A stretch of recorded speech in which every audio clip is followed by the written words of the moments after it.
কী রে, এতদিন আমার ছেলেপেলেগুলো তোকে অত্যাচার করেছে, কোনো কিছুই বলিসনি। আজ আমি জিজ্ঞাসা করছি, সত্যি বলবি? ছেলেটা কোনো কথা বলে না, চুপচাপ চেয়ারে বাঁধা অবস্থায় বসে আছে। আগন্তুকটা আবারও প্রশ্ন করে। সত্যি করে বলবি, মাহি কোথায়? ছেলেটা কোনো কথা বলে না, চুপচাপ বসে আছে। এটা দেখে আগন্তুকটা আরেকটা সিগারেট জ্বালিয়ে মনের সুখে টানতে থাকে। আগন্তুক এবার বেশ বিরক্ত হচ্ছে, কেননা ছেলেটা এখনো চুপচাপ সেইভাবেই বসে আছে, কোনো প্রশ্নের উত্তর দিচ্ছে না। এটা দেখে আগন্তুকটা বেশ রেগে যায়, হাতে থাকা সিগারেটের অংশটা চেপে ধরে তার চোখের ওপর। ছেলেটা মুহূর্তের মধ্যেই চিৎকার দেয়, লাফালাফি করতে শুরু করেছে, পাগলের মতো ছটফট শুরু করেছে। যেভাবে একটা মুরগি জবাই করে পরে ছেড়ে দিলে যেটা যেমন ছটফট করে, ঠিক তেমনই ছটফট করতে থাকে চেয়ারে বাঁধা অবস্থায় থাকা ছেলেটি। এটা দেখে অজানা অপরিচিত সেই ভয়ঙ্কর আগন্তুক বলে ওঠে।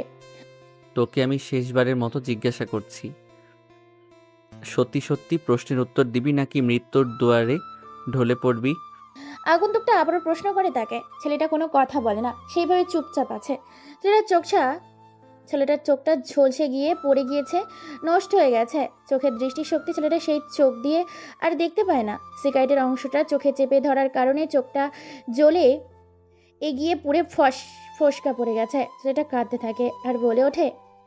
হ্যাঁ বল, তুই কি জানতে চাস? তুই যা জানতে চাস আমি তা সব সত্যি বলবো। আমি আর এই অত্যাচার সহ্য করতে পারছি না। সেই ছেলেটার কথা শুনে অজানা আগন্তুকটি হাসতে থাকে, যেন রাফি নামে ছেলেটার কথা শুনে বেশ খুশি হয়েছে, আনন্দ পেয়েছে। এই জন্য সে হাসতে থাকে। হাসতে হাসতে বলে ওঠে। মাহি কোথায়? আর দলের সবাই কোথায় আছে? মাফির কথা শুনে কলিজার পানি শুকিয়ে যায় ছেলেটার। তারপর দলের সবার কথা শুনে যেন তার ভেতরে থাকা আত্মাটা উড়ে যায়। কেননা এটা যে ভয়ঙ্কর, খুব ভয়ঙ্কর একটা ঘটনা। সেই দিনে সেই ভয়ঙ্কর ঘটনা বলতে বা দেখতে গেলে জীবনের আত্মাটা যেন বেরিয়ে যায়। খুব ভয়ঙ্কর ছিল সেই দিনের কথাগুলো, যেদিন সবাই মিলে বিশ্বাসঘাতকতা করেছিল ফারুকের সাথে। যেখান থেকে ফারুকের মৃত্যু দুয়ার থেকে ফিরে এসেছে নিজের প্রতিশোধ নেওয়ার জন্য, আবার সেই রহস্যময় মাফিয়া সিটি শহরে। রাফি হালকা মৃদু কণ্ঠে বলে ওঠে, কাঁদো কাঁদো গলায়। দেখ ভাই, আমাকে ছেড়ে দে। আমি কারো বিষয়ে কোনো কিছু জানি না। তবে এতটুকু বলতে পারি, মাহি বিশ্বাসঘাতকতা করার পর লন্ডনে চলে গেছে। সেখানে সে বেশ সুখে আছে। রাফির মুখে এই কথা শুনে আগন্তুকটা মুচকি একটা হাসি দেয়, কেননা বেইমানটা বেইমানি করার পর লন্ডনে বেশ সুখেই আছে। এই কথাটা শুনে আগন্তুক ফারুক আবার বলে ওঠে। দলের বাকি সবাই কোথায় আছে? আমি সত্যি বলছি ভাই, আমি কোনো কিছু জানি না। তবে এক একজন এক এক শহরে আছে, এক একজন এক এক পদের এক এক দায়িত্ব পালন করছে। বিদেশি মাফিয়াদের তাদের সাথে কন্ট্যাক্ট করে বিভিন্ন জিনিসপত্র এদেশে থেকে পাচার ও দেশ থেকে আমদানি করছে তারা। আমিও তাদের সাথে হাত মিলিয়ে তোমার সাথে বেইমানি করেছি, যার প্রতিফল হিসাবে আজকে আমি তিলে তিলে এখানে যন্ত্রণা আর মৃত্যুর দুয়ারের কাছাকাছি পৌঁছে গেছি। আগন্তুক ফারুক শুধু ফারুক না, তাকে এক নামে শহরের সবাই চেনে, মেন্টাল ফারুক। মেন্টাল ফারুক নামটা শুনলে কলিজার পানি শুকিয়ে যায়, শরীর থেকে আত্মা পালিয়ে যায়। কথা বলতে পারে, আবার কথা বলা মানুষ বোবা হয়ে যায়। এতটাই ভয়ঙ্কর এই মেন্টাল ফারুক। মেন্টাল ফারুক এতটাই ভয়ঙ্কর যে মেয়েরা তার শিশুকে মেন্টাল ফারুকের গল্প শুনে ঘুম পাড়ায়।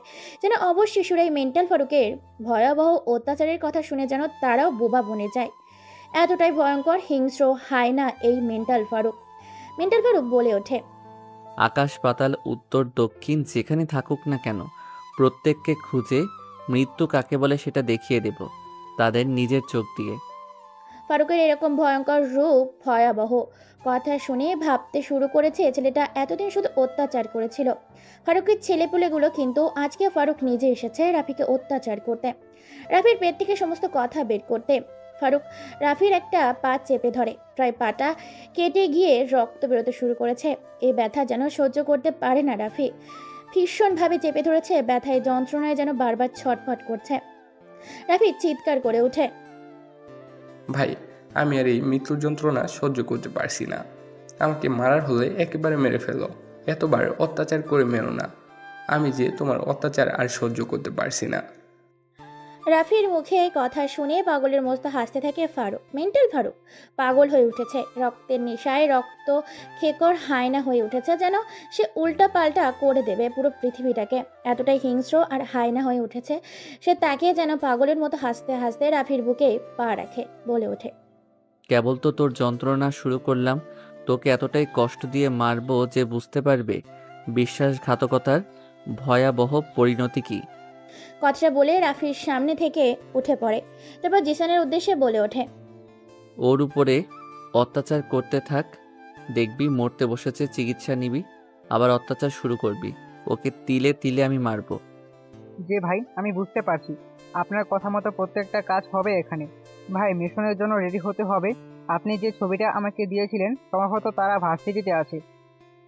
কথাটা শুনে মুচকি একটা হাসি দেয়, কোনো উত্তর দেয় না মেন্টাল ফারুক। সেখান থেকে চলে যায়, নিজের গাড়ি করে রওনা দেয় নিজের বাড়ির উদ্দেশ্যে। এদিকে রাফিকে এখনো টর্চার করতে থাকে। হ্যাঁ, জিসান হচ্ছে ফারুকের ডান হাত। ফারুক যতগুলো কাজ করে তার 50% কাজ জিসানের দ্বারাই করায়, যাকে বলে বিশ্বস্ত বাহিনীর একজন। ফারুক নিজের বাড়িতে এসে নিজের কম্পিউটার বের করে নিজের মতো করে যেন কাজ করতে থাকে। অন্যদিকে রাফিকে চেয়ারে বেঁধে রেখে ইলেকট্রিক্যাল শক দিতে থাকে। বেল্টের বাড়ি লোহার চিরুনি দিয়ে আঘাত করা, ক্ষত বিক্ষত করে ফেলে শরীরটাকে আঘাত করতে থাকে। গল্পটা আজকের অসাধারণ হতে চলেছে, খুবই ভয়ঙ্কর একটা গল্প, যেটা তোমরা চেয়েছিলে কমেন্ট করে। গল্পটা রাফিয়ান সিটির মাফিয়া শহরের মাফিয়াদের জীবনে নিয়ে। ফারুক নিজের ল্যাপটপে নিজের মতো করে কাজ করতে থাকে। এক পর্যায়ে ফারুক জিসানকে ফোন দেয় আর বলে ওঠে, জিসান, তোকে যে ছবিটা পাঠিয়েছি সেটা আমাদের দলের সবাইকে দিয়ে দেই, কথায় আছে, খোঁজ নিতে বল। জি ভাই, ঠিক আছে, কাজ হয়ে যাবে, আপনি কোনো টেনশন করবেন না। আমি অলরেডি খোঁজ খবর লাগিয়ে দিয়েছি, সম্ভবত ভার্সিটিতে আছে। আমি ভার্সিটির নামটা আপনাকে পাঠিয়ে দিচ্ছি। তারপর জিসান ফারুকের হোয়াটসঅ্যাপে ভার্সিটির নাম লিখে পাঠায়। ফারুক ভার্সিটির নামটা পড়ে দেখে বাংলাদেশের বিশ্ববিদ্যালয়, রাজশাহী বিভাগের নামটা পড়ে মুচকে একটা হাসি দেয়। ফারুক তারপর কি যেন ভেবে ঘুমিয়ে যায়। অন্যদিকে সবে রাত 9টা বাজে। কফি শপের কোণে শেষ বেঞ্চের টেবিলে নম্বর 8, সেখানে বসে আছে দুইজন ব্যক্তি, একজন মেয়ে, উভয়জন ছেলে। দুইজন কি যেন কথোপকথন নিয়ে ব্যস্ত হয়ে আছে। ওয়েটার এসে তাদেরকে খাবার সার্ভ করে যায়। তারপর সেই দুজন খেতে থাকে। খাওয়া দাওয়ার এক পর্যায়ে লোকটি বলে ওঠে, কি ব্যাপার ময়না, তোমাকে এতবার কল করছি, তুমি ফোন ধরোনি কেন? আসলে স্যার খেয়াল করিনি, কাজে ব্যস্ত ছিলাম, তাই হয়তো কখন কল করেছেন সেদিকে খেয়াল করিনি, তাই তো ফোনটা রিসিভ করতে পারিনি। তবে এখন আপনি বলতে পারেন। তোমাকে খোঁজ খবর নিতে বলেছিলাম, ছদ্মবেশে গোয়েন্দা হয়ে তোমাকে মেন্টাল ফারুকের সম্বন্ধে খোঁজ খবর নিতে বলেছিলাম। গত 1 বছর হতে চললো তাকে বেইমানি করে তার দলের মানুষগুলো মেরে ফেলেছিল। সে আজও বেঁচে আছে কি না তোমাকে এই বিষয়ে তদন্ত করতে বলেছিলাম। জি স্যার, তদন্ত চলছে। চারদিকে আমি আমার ফোর্স লাগিয়ে দিয়েছি, গোপনে সবাই খোঁজ খবর নিচ্ছে, খবর পেলে আপনাকে জানানো হবে। এছাড়া আমি তো নিজে খোঁজ খবর করছি। যে ভার্সিটি থেকে বেইমানি করে থাকে তার সঙ্গীগুলো মেরে ফেলেছিল, সেখান থেকেই আমি ছদ্মবেশে খোঁজ খবর নেওয়ার চেষ্টা করছি। হাতে তেমন বেশি সময় নেই, দ্রুত খোঁজ খবর নাও। সে আদৌ বেঁচে আছে নাকি মরে গেছে, কেন তাকে মেরে ফেলেছে তাদের দলের সঙ্গীগুলো। এই কথা শুনে মেয়েটি হেসে ফেলে। মেয়েটার হাসি দেখে বেশ খানিকটা অবাক হয় অফিসার আকরাম আলী। অফিসার আকবর আলী কোনো কিছু বলে ওঠার আগেই মেয়েটা আবার বলে ওঠে, স্যার নিশ্চয়ই কোনো তার দলের স্বার্থ ছিল বলেই তার দলের লোকগুলো তার সাথে বেইমানি করেছে। আমি একটা ম্যাগাজিনে পড়েছিলাম, মেন্টাল ফারুক খুব ভালো একটা মানুষ ছিলেন। তিনি দেশের হয়ে কাজ করতেন, দেশের অপরাধ দমনে কাজ যেখানে বাংলাদেশ বাহিনীগুলো করার কথা ছিল, সেখানে মেন্টাল ফারুক নিজের জীবন দিয়ে বাংলাদেশের অপরাধ দমনে কাজে নিজেকে উৎসর্গ করেছিলেন।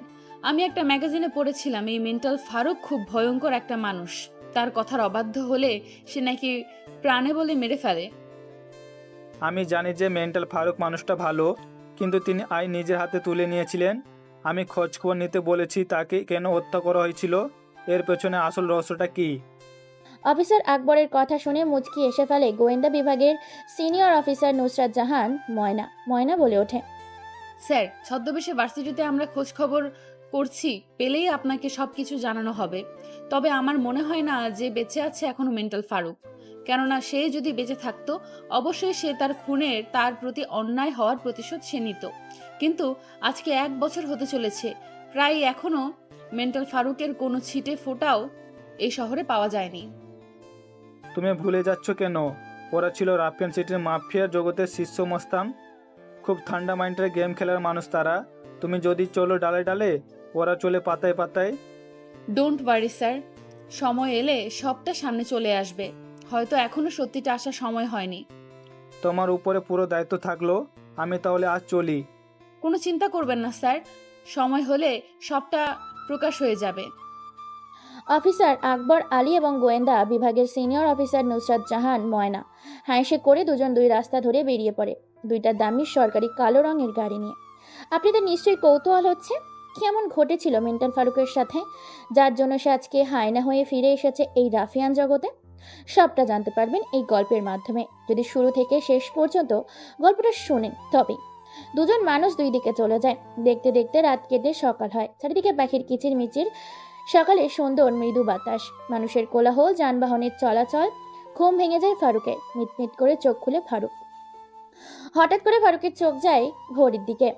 সকাল 8টা বাজে। বিছানা থেকে তাড়াহুড়ো করে ফ্রেশ হয়ে হালকা কিছু খেয়ে রেডি হয়ে রওনা দেয় ভার্সিটির উদ্দেশ্যে। পরনে ঢিলাঢালা পোশাক, 6 প্যাক বডি, সাদা রঙের টি শার্ট পরা। প্রচণ্ড রোদে শরীরটা ঘেমে একাকার। শরীরের সাথে টি শার্টটা লেপটে আছে। ঘেমে একাকার, মুখ দিয়ে ঘাম চুইয়ে চুইয়ে পড়ছে। দেখতে স্মার্ট খ্যাত। পায়ে তার স্যান্ডেল, বেশ পুরনো। চুলগুলো চিরুন দিয়ে আছড়ে নেওয়া। চোখে কোনো চশমা নেই। চশমা ছাড়াই ছেলেটা পায়ে হেঁটে ভার্সিটি গেটের সামনে চলে আসে। গেটের সামনে এসে হালকা করে মাথাটা উঁচু করে ভার্সিটির নামটা দেখে মুচকি হেসে ভার্সিটির ভেতর প্রবেশ করে। ভেতরে প্রবেশ করে এদিক ওদিক একবার তাকিয়ে মাথা নিচু করে পায়ে হেঁটে রওনা দিচ্ছে নিজের ক্লাসরুমের উদ্দেশ্যে। এমন সময় পেছন থেকে ডাক দিয়ে বলে ওঠে কেউ একজন, এই যে হিরো, তোকেই ডাকছি, সাদা রঙের টি শার্ট, এদিকে আয়। ছেলেটা কারো ডাক শুনে পেছনে ঘুরে তাকিয়ে দেখতে পায় বেশ কিছু ছেলেপুলে একসাথে আছে।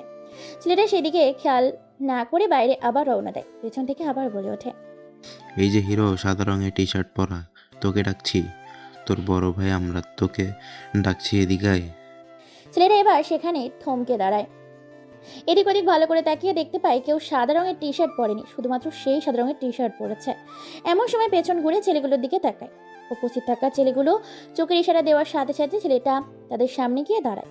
ছেলেটা দাঁড়ানোর সাথে সাথে তাদের লিডার বেশ কয়েকটা থাপ্পড় মারে ছেলেটাকে। ছেলেটা থাপ্পড় খেয়ে হতবাক দৃষ্টিতে তাকিয়ে থাকে তাদের দিকে। ছেলেকে এইভাবে তাকিয়ে থাকতে দেখে ছেলেগুলোর লিডার আবার বলে ওঠে, কিরে, তোকে এতক্ষণ ধরে ডাকছি, আমাদের কথাগুলো কি তোর কানে যায় না? ছেলেটা থাপ্পড় খেয়ে ভ্যাবাচাকা খেয়ে যায়। ভার্সিটির এদিক ওদিক তাকিয়ে দেখতে পায় পুরো ভার্সিটি তাদের দিকেই তাকিয়ে আছে। ছেলেটা কোনো কিছু না ভেবে মুচকে একটা হাসি দেয়। তারপর ছেলেগুলো লিডারের প্রশ্নের উত্তর দিয়ে বলে ওঠে, জি ভাইয়া বলেন, কি বলবেন? ছেলেটার মুখে এরকম কথা শুনে উপস্থিত থাকা সবাই হেসে ওঠে। ছেলেগুলোর লিডার ছেলেটির শার্টের কলার ঠিক করে দিয়ে বলে ওঠে, এই ভার্সিটিতে নিশ্চয়ই তুই নতুন এসেছিস, তাই না? কোন ডিপার্টমেন্ট? ছেলেগুলোর কথা শুনে মুচকে একটা হাসি দেয় ফারুক। হ্যাঁ, এটার কেউ না, মেন্টাল ফারুক। ছদ্মবেশে কলেজের ভেতর এসেছে নিজের প্রতি হওয়া অন্যায়ের প্রতিশোধ নিতে। কেননা সব রহস্যই কলেজেই লুকিয়ে আছে, যেটাকে খুঁজে বের করে এক এক করে প্রতিশোধ নিতে হবে। বেঈমানদেরকে খুঁজে খুঁজে বেঈমানির বিশ্বাসঘাতকতা করার ভয়ঙ্কর পরিমাণ কি হতে পারে সেটা বুঝিয়ে দিতে হবে। যার জন্য ছদ্মবেশে ফারুক আজকে রাজশাহী বিভাগের বিশ্ববিদ্যালয়ে উপস্থিত হয়েছে ছদ্মবেশে। ফারুক মুচকি এসে বলে ওঠে, জি ভাই, ইংলিশ ডিপার্টমেন্ট অনার্স 2য় বর্ষের ছাত্র। আজকে আমার মুড ভালো নেই, তাই তোকে ছেড়ে দিলাম, না হলে অবশ্যই র্যাগিং করতাম। আমাদের যেখানে সেখানে দেখলে অবশ্যই সালাম করবি। ঠিক আছে ভাই। এই বলে ফারুক সেখান থেকে চলে যায়, কোনো কথা বলে না। ফারুক নিজের অপমানে ভাবতে থাকে। ভাবতে ভাবতে হেঁটে ক্লাসরুমের ভেতর প্রবেশ করছিল। এমন সময় কোনো কিছুর সাথে ধাক্কা খেয়ে নরম কোনো বস্তুর উপর পড়ে যায় ফারুক। ফারুক বুঝতে পারে না হঠাৎ করে কিসের সাথে ধাক্কা খেয়ে পড়ে যায় নরম কোনো জিনিসের ওপর। বেশ কিছু সময় এইভাবে নীরবতায় কেটে যায়। হঠাৎ করে কেউ একজন ফারুককে তাড়াহুড়ো করে ধাক্কা দিয়ে উঠে দাঁড়ায়। ফারুক এখনো নিচে পড়ে আছে। এবার ফারুকের শার্টের কলার ধরে তুলে দাঁড় করায় কেউ একজন। ফারুকের তাকানোর আগেই পরপর বেশ কয়েকটা থাপ্পড় পড়ে তার গালে। আর মেইলি কণ্ঠে কেউ একজন বলে ওঠে, বেটা খচ্চর লুচু কোথাকার, সুন্দরী মেয়ে দেখলেই ধাক্কা দিতে ইচ্ছা করে, তোর আজকে ধাক্কা দেওয়া বের করছি। এই বলে ফারুককে মেয়েটা ধাক্কা দিতে থাকে। ফারুক ধাক্কা খেয়ে বারবার পড়ে যাচ্ছে। ফারুক কোনো কিছু বলতে পারে না, কেননা ফারুকের কোনো কিছু বলার সুযোগটাই দিচ্ছে না। মেয়েটা বারবার ফারুককে ধাক্কা দিচ্ছে। এইভাবে ধাক্কা দিতে দিতে ফারুককে ক্লাসের ভেতর নিয়ে যায়, যেখানে শুধু মেয়েগুলো ফারুকের চারিদিকে তাকিয়ে দেখতে পায় পুরো ক্লাসরুম মেয়ে দিয়ে পরিপূর্ণ। ফারুক খানিকটা ভয় পেয়ে যায়। মেয়েটা এবার বলে ওঠে, বেটা গাইয়া খ্যাত কোথাকার, তুই কি চোখে দেখতে পারিস না জলজান্ত একটা মানুষকে ধাক্কা দিয়ে ফেলে দিলি? তোর জন্য কতটা ব্যথা পাইলাম বলতো। হঠাৎ করে মেয়ে কণ্ঠ এতগুলো গালি শুনে ছেলেটা হতবাক দৃষ্টিতে সামনে তাকিয়ে আছে, যেন চোখের পলক ফেলে না। এক দৃষ্টিতে ছেলেটা তাকিয়ে আছে মেয়েটার দিকে। মেয়েটা আবার ঝাড়ি দিয়ে বলে ওঠে, বেটা খ্যাত ধাক্কা দিয়ে আবার ড্যাব ড্যাব চোখে তাকিয়ে আছিস? সরি না বলে খ্যাতের মতো দাঁড়িয়ে আছিস কেন? সরি বল। ছেলেটা হারিয়ে গেছে কোনো এক সব কথার জগতে। তাকে যে কেউ গালি দিচ্ছে এদিকে তার কোনো খেয়াল নেই। নিজের মতো করে কি যেন ভেবে চলেছে। সুন্দর দৃষ্টিতে তাকিয়ে আছে মেয়েটির দিকে। আনমনে নিজের মতো করে সেই স্বর্গের সাগরে হারিয়ে গেছে মেয়েটির দিকে তাকিয়ে আছে অপলক চোখ নিয়ে। মেয়েটি এবার ছেলেটার সামনে তুড়ি বাজাতেই সাথে সাথে ছেলেটার ঘড়ির জগৎ থেকে ফিরে আসে। আমতা আমতা করে ছেলেটা বলে ওঠে, sorry, I am very sorry. আসলে আপু আমি বুঝতে পারিনি। চুপ বেটা, ধাক্কা দিয়ে ফেলে দিয়ে শুধু সরি বললেই হবে? তোকে এখানে কান ধরে উদ্বাস করতে হবে। ছেলেটার এমন কথা শুনে তার ভয়ে গলা শুকিয়ে গেছে। আমতা আমতা করতে থাকে, কেননা পুরো ক্লাসরুম জুড়ে শুধু মেয়ে আর মেয়ে, কোনো ছেলে নেই। এতগুলা মেয়ের সামনে কান ধরে উঠবস করলে তো মান সম্মানের টিকটাও খুঁজে পাওয়া যাবে না। তাই ছেলেটা লজ্জায় পড়ে যায়, কি করবে বুঝতে পারে না। ছেলেটা আমতা আমতা করে বলে ওঠে, আচ্ছা আপু, আমাকে কি অন্য শাস্তি দেওয়া যায় না? না, তোর জন্য এই শাস্তিটা বেটার, কারণ তুই চোখ পকেটে নিয়ে ঘুরিস। চোখের জায়গায় রাখলে তো তোকে আজকে বিপদে পড়তে হতো না। তাছাড়া তোকে দেখে মনে হচ্ছে তোর ভার্সিটির আজকে প্রথম দিন। ছেলেটা মেয়েটার মুখে এই কথা শুনে খানিকটা আশ্বাস পায়। তারপর মুচকি হেঁটে ছেলেটা মিষ্টিময় কণ্ঠে বলে ওঠে, হ্যাঁ আপু, এই ভার্সিটিতে আজকে আমার প্রথম দিন। আমি অনার্স দ্বিতীয় বর্ষের ছাত্র। আমার ডিপার্টমেন্ট ইংলিশ। মেয়েটা তো ছেলেটার কথা শুনে অবাক, কেননা দেখতে খ্যাত হলেও ছেলেটা বেশ স্মার্ট আছে, তাও আবার ইংলিশ ডিপার্টমেন্ট নিয়ে পড়াশোনা করছে। এটা শুনে তো প্রত্যেকটা মেয়ে টাসকে খেয়ে গেছে। সেটাকে দেখতে যেমন অনুযায়ী ছেলেটা এই সাবজেক্টের সাথে যায় না, তবুও ছেলেটা ইংলিশ ডিপার্টমেন্ট নিয়ে পড়ছে। মেয়েটার এই কথা শুনে বলে ওঠে, তোকে দেখে তো মনে হয় না যে তুই এই ভার্সিটির ছাত্র, তাও আবার ইংলিশ ডিপার্টমেন্ট নিয়ে পড়তেছিস। এবার অনার্স দ্বিতীয় বর্ষের ছাত্র তুই। জি আপু, আমি অনার্স দ্বিতীয় বর্ষের ছাত্র, ইংলিশ ডিপার্টমেন্ট। তাহলে তো তুই আমাদের ক্লাসের। আমরাও তো ইংলিশ ডিপার্টমেন্ট অনার্স দ্বিতীয় বর্ষের ছাত্রী। যেহেতু তুই আমাদের ডিপার্টমেন্টের, তাই তোকে আজকে ছেড়ে দিলাম। তবে হ্যাঁ শোন, আমি যেটা বলবো তোকে সেটাই করতে হবে। আমাদের কথার অবাধ্য হলে কিন্তু তোকে নাকে দড়ি দিয়ে ঘুরাবো। জি আপু, আমি বুঝতে পেরেছি। শোন, একটা কাজ কর, আমাদের জন্য বাদাম নিয়ে আয়, যেহেতু তুই আমাদের ডিপার্টমেন্টের। ঠিক আছে আপু, টাকা দেন, আমি এনে দিচ্ছি। ছেলেটা এটা বলাতে মেয়েটা আরো বেশ কয়েকটা থাপ্পড় দেয় আর মুচকি এসে বলে ওঠে, বেটা চান্দু, আমরা হলাম তোর ক্লাসের একই ডিপার্টমেন্টের ছাত্রী। তুই আমাদের বন্ধু, তোর বান্ধবীদের খাওয়াবি, তার জন্য তুই আমাদের কাছে টাকা চাচ্ছিস? তুই তো বেশ শিয়ানাবাস। মেয়েটার মুখে এই কথা শুনে ছেলেটা টাসকি খেয়ে যায়। কি বলবে কি করবে বুঝতে পারে না, লজ্জায় পড়ে যায় ছেলেটা। লজ্জায় আর কোনো কিছু বলতে পারে না, তবে মুচকি একটা হাসি দেয় আর ক্লাসরুম থেকে বেরিয়ে যায়। তারপর গুটি গুটি পায়ে আবার ক্যান্টিনে আসে। ক্যান্টিনে এসে সেখানে বেশ কিছু বাদাম নেয়। বাদাম নিয়ে আবার রওনা দেয় ক্লাসরুমের উদ্দেশ্যে। ক্লাসরুমের বাইরে এসে ক্লাসরুমের নামটা দেখে মুচকি একটা হাসি দেয়, কেননা এখানে লেখা আছে মেয়েদের ক্ষমজম। ছেলেটা এবার ভেতরে প্রবেশ করে, তারপর বাদামগুলো দেয় আর বলে ওঠে, আপু এখন তাহলে আমি আসি, ক্লাসের সময় তো হয়ে যাচ্ছে। এখানে চুপচাপ দাঁড়িয়ে থাক। তোকে কি আমরা যেতে বলেছি? আমাদের বাদাম খাওয়া শেষ হলে তারপর তুই এখান থেকে যাবি, না হলে তোর 12টা বাজিয়ে দিব। এনে ধর, তুইও বাদাম খা। না আপু, আমি এখানে ঠিক আছি, আপনি বাদামগুলো খান। তোকে কিন্তু আমি বাদামগুলো খেতে বলেছি। আমার হাত থেকে বাদামগুলো নিয়ে খেতে শুরু কর। যদি না বলেছিস তো তোকে। শেষ কথাটা বলার আগে ছেলেটা ময়নার হাত থেকে বাদামগুলো নিয়ে খেতে থাকে। বাদাম খাওয়া শেষ তখন সবাই মুচকি একটা হাসি দেয় আর বলে ওঠে, শোন, এতক্ষণ তো বাদাম খেলি, ক্লাসের সময় হয়ে যাচ্ছে। বাদাম খেয়ে যে তুই কমন রুম অপরিষ্কার করলি, এটার জন্য আমাদের বকা খেতে হবে। তুই এটাকে পরিষ্কার করে ক্লাসে চলে আয়। কিন্তু আপু, আমি তো পরিষ্কার করতে পারি না, আমি কি করে এই কাজটা করব? সেটা আমি কি করে বলবো? তুই কিভাবে পরিষ্কার করবি সেটা তোর ব্যাপার। তবে পরিষ্কার না করা পর্যন্ত কিন্তু তুই ক্লাসরুমে আসবি না, না হলে তোকে ভার্সিটিতে নাকে দড়ি দিয়ে ঘুরাবো। এই বলে তারা সবাই হাসতে থাকে, সেখান থেকে চলে যায়। ফারুক আর কোনো উপায় না পেয়ে একটা ঝাড়ু নিয়ে পুরো রুম পরিষ্কার করে ফেলে। তারপর সেও ক্লাসরুমে চলে যায়। ক্লাসের সামনে এসে বলে ওঠে, আমি কি ভেতরে আসতে পারি ম্যাম? হঠাৎ করে ক্লাসের মাঝখানে কারো কণ্ঠস্বর শুনতে পেয়ে ম্যাম পেছনে ঘুরে তাকিয়ে দেখতে পায় একটা ছেলে, দেখতে ফকিরদের মতো। ম্যাম বলে ওঠে, দেখো এখনো ক্লাস চলছে, তুমি ভিক্ষা নিতে হলে ক্লাস শেষে ক্লাসরুমে প্রবেশ করবে। এখন ক্লাস চলছে, তুমি অন্য কোথাও যাও। ম্যামের মুখে এই কথা শুনে সবাই তো হো হো করে হেসে ওঠে। সবাই হাসতে থাকে, শুধু ময়না হাসে না, বাকি সবাই হেসেছে। এটা খেয়াল করেছে ফারুক। ম্যামের কথা শুনে সবাই হাসতে থাকে। ময়না বলে ওঠে, ম্যাম এভাবে কাউকে নিয়ে হাসি ঠাট্টা করা কিন্তু মোটেও ভালো না। আর ও হচ্ছে কোনো ভিখারি না, এই ভার্সিটির ইংলিশ ডিপার্টমেন্টের অনার্স 2য় বর্ষের ছাত্র। মানে ম্যাম আপনার ক্লাসের ছাত্র। ম্যাম তো এই কথা শুনে টাসকি খেয়ে যায়, কেননা সবাই দেখতে ছেলেটা যেমন, তার থেকে ভয়ঙ্কর বিষয় হচ্ছে সে ইংলিশ ডিপার্টমেন্ট নিয়ে পড়তেছে। ম্যাম এবার বলে ওঠে, হ্যাঁ তুমি ভেতরে আসো। আর তোমার শরীরের এমন পোশাক আশাক কেন? তোমার কি ভালো পোশাক আশাক নেই? এসব ফকিরদের মতো কি পরে এসেছো ভার্সিটিতে? ভার্সিটিতে ভালো করে পরিষ্কার পরিচ্ছন্ন হয়ে আসতে হয়, তুমি জানো না? যাই হোক, তুমি বসো, কাল থেকে ভালো পোশাক পরে আসবে।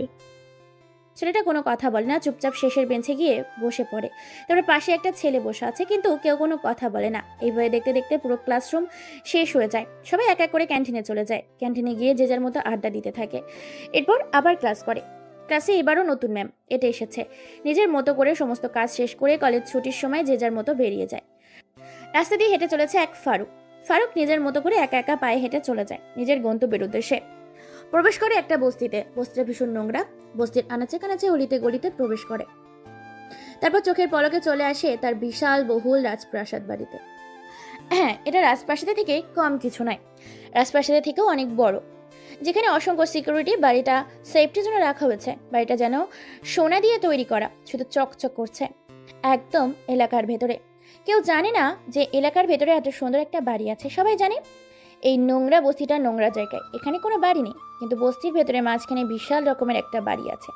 এটা কেউ জানে না। সেই বাড়িতে প্রবেশ করে ফারুককে দেখে সবাই চমকে যায়। কেউ কোনো কথা বলতে পারে না। ফারুক নিজের রুমে প্রবেশ করে, হালকা ফ্রেশ হয়ে নাস্তা করে নেয়। এরপর আবার নিজের কম্পিউটার নিয়ে বসে পড়ে। কম্পিউটারে কি যেন কাজ করতে থাকে নিজের মতো করে, কোনো দিকে তার খেয়াল নেই। কাজ করতে থাকে নিজের মতো করে, বেশ কয়েকটা পিক আর কিছু সিসিটিভি ফুটেজ একত্রিত করে কি যেন তৈরি করে। এমন সময় হঠাৎ করে পকেটে থাকা ফোনটা বেজে ওঠে। পকেট থেকে ফোনটা বের করে দেখতে পায় ফোন করেছে জিসান। তাই আর দেরি না করে ফোনটা রিসিভ করে। ফোন রিসিভ করার সাথে সাথে জিসান বলে ওঠে, ভাই, আপনার কথা মতো রাফিকে অনেক অত্যাচার করেছি, কিন্তু এখনো কোনো সত্য কথা বলেনি। এই কথা শুনে ফারুক একটা মুচকি হাসি দেয়, যে হাসিতে লেগে আছে ভয়ঙ্কর কিছু অজানা কথা, যে কথাগুলো কেউ জানে না, সবার অজানা। ফারুক বলে ওঠে, সব কিছু রেডি করতে বলো, আমি আজকে যাচ্ছি চিরদিনের জন্য ওকে বিদায় দিতে। ওকে ভাই, ঠিক আছে, কাজ হয়ে যাবে, কোনো সমস্যা নেই। এই বলে কলটা কেটে দেয় ফারুক। এরপর ফারুক নিজে কি যেন ল্যাপটপে কাজ করতে থাকে। এদিকে জিসান রাফিকে এলো পাথরি মারতে থাকে, কিন্তু রাফি মুখ খুলছে না। অন্যদিকে আবার ছদ্মবেশে বেরিয়েছে খোঁজ খবর নিতে। 1 বছর আগে বা 1 বছরের কাছাকাছি কি এমন ঘটেছিল রাফিয়ান সিটি রাজ্যের মাফিয়া জগতের ক্যাপ্টেন ফারুকের সাথে, যার কারণে তাকে নিজের দলের মানুষের পরিকল্পনা করে মেরে ফেলেছে। সেটা খোঁজখবর নিতে বেরিয়েছে ছদ্মবেশে বিভিন্ন জন বিভিন্ন রূপে। ময়না বেরিয়েছে ছদ্মবেশে, এই ক্লাব থেকে ও ক্লাব ঘুরে বেড়াচ্ছে, কিন্তু কোনো সূত্রই খুঁজে পায় না সে। এদিকে ফারুক রেডি হয়ে বেরিয়ে পড়ে। বড় বড় 3-3টে গাড়ি ফারুকের সাথে বেরিয়ে যায়। ফারুক গাড়ির ভেতরে কাজ করতে থাকে, যেন তার 1 মিনিট 1000 টাকার সমান। ফারুক তার তলের ছেলেগুলোকে নিয়ে আসে গোডাউনে। তারপর ফারুকের গাড়ি জানালা খুলে দেয়। ফারুক গাড়ি থেকে বের হয়। গাড়ি থেকে বের হওয়ার সাথে সাথে একটা ছেলে ফারুকের সিগারেট জ্বালিয়ে দেয়। ব্ল্যাক কালারের সিগারেটটা ফারুক মনের সুখে টানতে থাকে। ভেতরে প্রবেশ করে ফারুককে দেখে জিসান সরে যায়। তারপর ফারুকের পেছনে একটা চেয়ার এনে দেয়। ফারুক পায়ের উপর পা রেখে চেয়ারে বসে পড়ে। তারপর ফারুক মুচকি এসে বলে ওঠে, দেখ, তোকে শেষ সুযোগ দিচ্ছি, মৃত্যুর আগে সব সত্যি কথা বলে যা। তুই একা কেন মরবি? তুই তো একা আমার সাথে বেইমানি করিসনি, ওরা সবাই মিলে করছে। শুধু তুই একা কেন মরবি? মরতে হলে তাদেরকেও তোর সাথে মরতে হবে। তাই তোর উচিত আমাকে শেষবারের মতো সত্যি কথাগুলো বলে দেওয়া। এ কথা শুনে ভাবতে থাকে রাফি মনে মনে ভাবতে থাকে, সত্যি তো, আমি তো একা বেইমানি করিনি, ওরাও বেইমানি করেছে। আমি তো এতদিন ধরে এখানে এত অত্যাচার এত যন্ত্রণা সহ্য করছি শুধুমাত্র তাদের জন্য। তাহলে তারা কেন শাস্তি পাবে না? ফারুক ভাই তো ঠিকই বলেছে, আমি মরলে তাদেরকেও মরতে হবে। আমি সব সত্যি বলে দেব। ভাবতে থাকে রাফি নিজের মতো করে। ফারুক মুচকি হেসে দেয়, কারণ রাফি টোপ গিরে নিয়েছে। রাফি বলে ওঠে, ভাই, আসলে রাফসান ভার্সিটিতে যাতায়াত করে, কেননা সে ভার্সিটির ডন ভিপি আর রুদ্র ভার্সিটির সভাপতি। তাদের দুজনকে তুমি সেখানে পাবে। সুমনকে পাবে হীরের ব্যবসায়ী, কারণ সে হীরের ব্যবসা করে। তোমার সাথে বেইমানি করার পর চৌধুরী সাহেব তাকে হীরের ব্যবসার দায়িত্ব দিয়েছে। মাহি বিদেশে গিয়ে সেটেল হয়ে গেছে, লন্ডনের মাটিতে তার রাজত্ব চলে। আর রাকিব শহরে যতগুলো অপরাধ করে সবগুলোর অপরাধীর লিড রাকিব দেয়। এর থেকে বেশি কিছু আমি জানতাম না। কথাটা শুনে হাসতে থাকে ফারুক, যেন সে কথাগুলো শুনে পাগল হয়ে উঠেছে। ফারুকের সামনে একটা ব্যাগ নিয়ে আসা হয়। ব্যাগের চেইন খুলতেই যেন রাফির শরীর থেকে আত্মাটা ভয়ে পালিয়ে যায়, কেননা সব ভয়ঙ্কর ভয়ঙ্কর আগ্নেয় অস্ত্র রাখা আছে সেখানে, যেটা একটা সুস্থ মানুষ দেখলেই ভয়ে অসুস্থ হয়ে যাবে। ব্যাগের ভেতর থেকে একটা ব্লেড, একটা প্লাস বের করে, তারপর 5টা হাতের আঙুল চেপে ধরে, ক্যাচ ক্যাচ করে হাতের 5টা করে 10টা আঙুল কেটে ফেলে। তাজা রক্তগুলো গড়গড় করে বের হতে থাকে। ব্যথায় ছটপট করতে থাকে রাফি। রাফি একটা গগন ফাটানো চিৎকার দেয়। তার এই চিৎকার যেন সবার আত্মা কেঁপে যায়। জিসান সহ বাকি সবাই কয়েক হাত দূরে পিছিয়ে যায় ভয়ে, কেননা তারা জানে ফারুকের সাথে বেঈমানি এবং বিশ্বাসঘাতকতা করলে তাদের মৃত্যুটা কতটা ভয়ঙ্কর হতে পারে, যেটা নিজের চোখে দেখেছে বহুবার জিসান এবং তার দলবল। রাফু চিৎকার করে যাচ্ছে, ফারুকের ভালো লাগেনি, তাই ফারুক মুখের ভেতর একটা লোহার চিরুনি ঢুকিয়ে দেয়। তারপর জিহ্বাটাকে অনেকটা বার করে এনে কেটে ফেলে। জিহ্বা ছাড়া মুখ থেকে তাজা গাঢ় রয়াল রক্ত গড়গড় করে বেঁধে থাকে। এইটাই যেন পাগলের মতো হাসতে থাকে ফারুক। একটা সিগারেট জ্বালিয়ে কয়েকটা টান দেয়। চোখের ওপর সিগারেটে চেপে ধরে মুহূর্তের মধ্যেই চোখটা নষ্ট হয়ে যায়। ছটপট করতে থাকে। ব্যথায় রাফি চিৎকার করছে, কিন্তু তার চিৎকার বের হয় না, কেননা তার মুখের ভেতরে থাকা জিহ্বাটা কেটে ফেলেছে ফারুক। ফারুক মুচকি এসে বলে ওঠে, আমার সাথে বেইমানির ভয়াবহ পরিণতি কি হতে পারে দেখেছিস তো? রাফি নামের ছেলেটা চোখ থেকে নোনা পানি গড়িয়ে পড়ে রক্তের সাথে। এরপর ফারুক কয়টা গরম লোহার শিক এনে তার কানের ভেতর ঢুকিয়ে দেয়, এরপর ওপর করে দেয়, তারপর পুরো মাথাটাকে থামিয়ে দেয়। এরপর আরও কয়েকটা লোহার শিক মাথার মধ্যে হাতুড়ি দিয়ে ঢুকিয়ে দেয়। গরম লোহার শিকগুলো মাথার ঢোকার সাথে সাথে মাথার ব্রেন মগজগুলো বের হয়ে যায়। মৃত্যুর দুয়ারে ঢলে পড়ে রাফি, যেন মৃত্যু তার নিশ্চিত। এরপর ফারুক একটা হাতুড়ি নিয়ে এলো পাথারি পেটাতে থাকে তার মাথার ওপর। মাথাটা ফেটে চার চির হয়ে যায়, পুরো মাথাটা থেতলে দেয় ফারুক। এবার ফারুক একটা ড্রিল মেশিন নিয়ে রাশিয়ান সিটির রাজা ক্যাপ্টেন মেন্টাল ফারুক নামে একটা শিনমোহর এঁকে দেয় তার শরীরের বিভিন্ন জায়গায়, আর বলে ওঠে, লাশটাকে ফেলে দিয়ে আসবে ভার্সিটির মাঠে। কালকে যেন এই লাশের অবস্থা দেখে সকলের আত্মা কেঁপে ওঠে।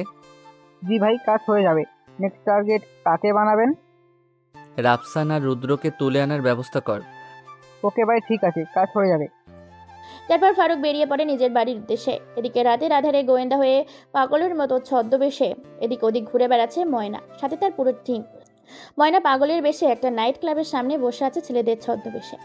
এমন সময় পকেটে থাকা ফোনটা বেজে ওঠে। এদিক ওদিক তাকিয়ে ময়না পকেট থেকে ফোনটা বের করে স্ক্রিনে তাকিয়ে দেখতে পায় কল করেছে তার জুনিয়র অফিসার রিমি। ফোনটা রিসিভ করে রিমি ফোনের ওপাশ থেকে বলে ওঠে, হ্যালো ম্যাম, আপনি কোথায় আছেন?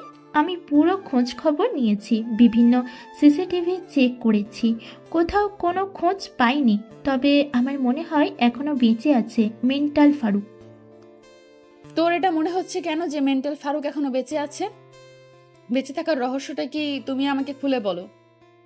কেননা ওদের দলে ছিল বেশ কয়েকজন, তার মধ্যে মাহি নামের একটা মেয়ে ছিল, সাথে রাফসান, রাফি, রৌদ্র, রাকিব, সুজন কয়েকজন ছিল তাদের দলে, এবং ডানহাত ছিল এরা সবাই মেন্টাল ফারুকের। যা বলবে দ্রুত ক্লিয়ার করে বলো। আমি এদের সবাইকে চিনি এবং সবার পিক আমার কাছে আছে। আমি সবার নাম জানি। এরা সবাই ছিল ওর ডান হাত। যত মিশনে গিয়েছে মেন্টাল ফারুক ততবার এই কয়জনকে নিয়ে গেছে। তার সাথে প্রত্যেকটা মিশনে কিন্তু হঠাৎ কি এমন হলো যে কারণে তার এই দলের লোকজনগুলো তার সাথে বেইমানি করলো। আমি এটা খুঁজে বের করার চেষ্টা করছি। তুমি যদি কোনো কিছু জেনে থাকো দ্রুত বলো। ম্যাম, এদের মধ্যে থেকে রাফিকে খুঁজে পাওয়া যাচ্ছে না গত 1 মাস ধরে। মাহি লন্ডনের মাটিতে আছে, বাকিগুলোর খবর জানি না, তবে রাফসান রুদ্র ভার্সিটিতে যাতায়াত আছে। তার মানে তুমি বলতে চাইছো যে মেন্টাল ফারুক এখনো বেঁচে আছে, আর সে গোপনে নিজের আত্মপ্রকাশ না করে গোপনে সবার চোখের আড়ালে থেকে নিজের প্রতি হওয়া বেইমানি এবং অন্যায়ের প্রতিশোধ নিচ্ছে। রাফিকে তুলে নিয়ে গিয়েছে মেন্টাল ফারুক। জি ম্যাম, মেন্টাল ফারুক রাফিকে তুলে নিয়ে গেছে, আমি 100% শিওর।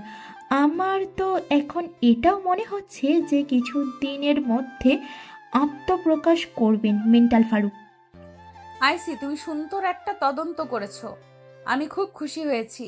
আমি স্যারকে সব কিছু জানিয়ে দিচ্ছি, তুমি আরো তদন্ত করো। যে করেই হোক এর আসল রহস্য খুঁজে বের করতে হবে। কি এমন রহস্য ছিল যে নিজের সঙ্গীরা মেরে ফেললো মেন্টাল ফারুককে? ওকে ম্যাম, ঠিক আছে। এই বলে রিমি কল কেটে দেয়। অন্যদিকে নাইট ক্লাবের বাইরে বসে আছে এখনো পাগলের বেশে ছদ্মবেশে বহুরূপী হয়ে নুসরাত জাহান ময়না।